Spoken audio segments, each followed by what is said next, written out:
रामायण नारे नग्न अभिनय कलाकार रे कलंक सीमा लंघिला मंच रे अश्लीलता।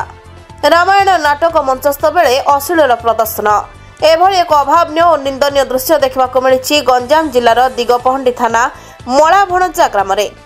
सूचना अनुसार गत कार्तिक पूर्णिमा उपलक्षे मलाभंज ग्राम में दुईटी बाध नाच परिवेषण होता हेले सबु सीमा पार करी रामायण नारे नग्न अभिनय देखा मिलता।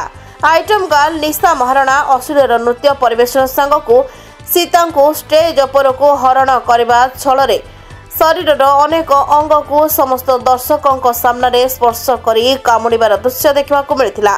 रामायण भली पौराणिक नाटक को अश्लीलता और अपसंस्कृति सह जड़ित करी स्टेज रे परिवेषण को नाट्य प्रेमी मनरे घोर आघात देछि। एभली नाटक को तुरंत बंद करा जाऊ एवं जो माने एहा सह जड़ित सेमानक विरोध में दृढ़ कार्यानुष्ठान नेबाकू जिला प्रशासन को जनसाधारण अनुरोध करिसेंति। गंजाम जिला ब्रह्मपुर कविराज पात्र रिपोर्ट प्रतीक्षा न्यूज।